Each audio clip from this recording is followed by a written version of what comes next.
দাদা, আজকে আমরা দেখতে পেলাম ত্রিপুরা বিজেপি রাজ্য সভাপতির নাম ঘোষণা হলো।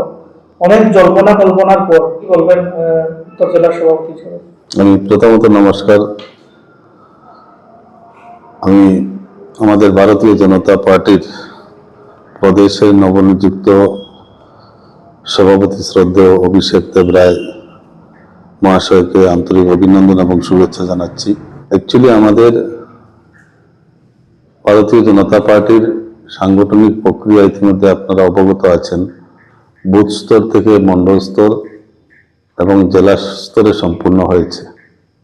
আমাদের প্রদেশ সাংগঠনিক নির্বাচন যেটা অসম্পূর্ণ ছিল, সেটা আমাদের সর্বভারতীয় সভাপতি নীতিন নবীনজির নির্দেশক্রমে আজকে সকালবেলা আমাদের মাতাবাড়ি বিধানসভার পবিত্র ত্রিপুরা বিধানসভার সম্মানিত বিধায়ক শ্রদ্ধেয় অভিষেক দেব রায় মহাশয়ের নাম ঘোষণা করেছেন।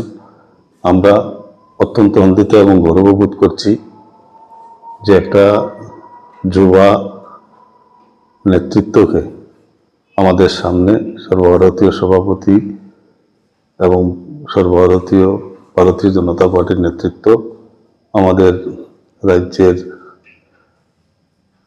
বর্তমানে যিনি প্রদেশ সভাপতি রাজীব ভট্টাচার্য এবং জনপ্রিয় মুখ্যমন্ত্রী প্রফেসর ডক্টর মানিক সাহা আমাদের উপহার দিয়েছেন। সামনে তো 28-এ নির্বাচন রয়েছে, যে কে রাজ্য সভাপতি হতে পারে আমরা দেখতে পেয়েছি, এরকম একটা নাম উঠে আসলো, কি বলবেন সেই ব্যাপারে? ভারতীয় জনতা পার্টি সবসময় কার্যকর্তার পার্টি। এই পার্টিতে সবাই নিজের গণতান্ত্রিক অধিকার ব্যক্ত করার সম্পূর্ণ স্বাধীনতা আছে।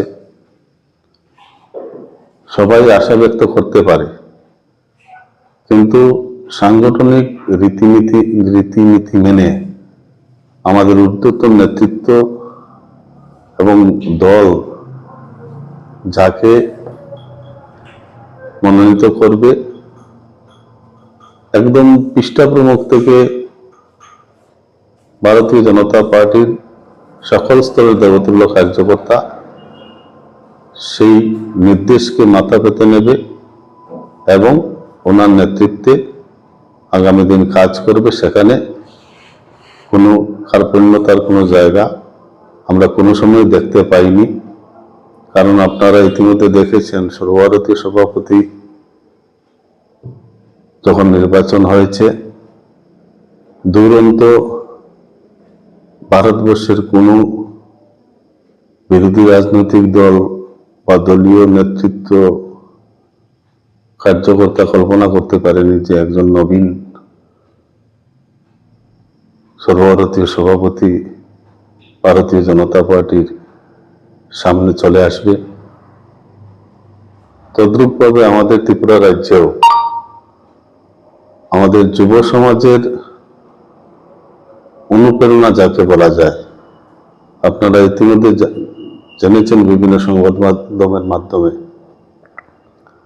উনি একসময় কাকড়াবনের বুথ সভাপতি ছিলেন, মণ্ডল সভাপতি ছিলেন এবং জেলা সভাপতিরও দায়িত্ব উনি পালন করেছেন। এবং 2023 সালে দল ওনাকে মাতাবাড়ি বিধানসভা কেন্দ্র থেকে বিধানসভায় প্রতিদ্বন্দ্বিতা করার জন্য মনোনীত করেছে। সেখানেও তিনি সফলতার সহিত মানুষের আশীর্বাদ নিয়ে পবিত্র বিধানসভায় পেয়েছেন এবং সফলতার সহিত উনি প্রশাসনিক এবং সাংগঠনিক প্রত্যেকটা স্তরে কাজ করেছেন। তো আমরা আশাবাদী, ওনার নেতৃত্বে, ওনার মার্গদর্শনে আমরা আগামী দিন ত্রিপুরা রাজ্যের 10টা সাংগঠনিক জেলাতে আমাদের তারুণ্যের সমাগম আরো বেশি ঘটবে।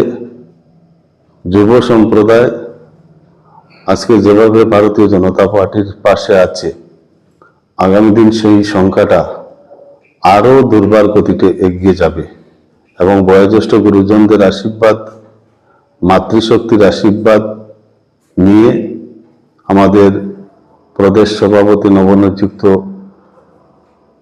অভিষেক দেবরায়ের নেতৃত্বে আমরা 28 সালে এই ত্রিপুরা রাজ্যের যে বিরোধী রাজনৈতিক দল, নীতিভ্রষ্ট, কোনো লক্ষ্যহীন যে কমিউনিস্ট বাম গ্যাস, তাদেরকে তাদের যে শেষ ঝড়টুকু সেটাও আমরা উফে ফেলে দিয়ে আমরা সেবাই সংগঠন, মানুষের পাশে থেকে মানুষকে নিয়ে আগামী দিন আরো উন্নয়নমূলক জনকল্যাণকারী সরকার উপহার দিতে পারব।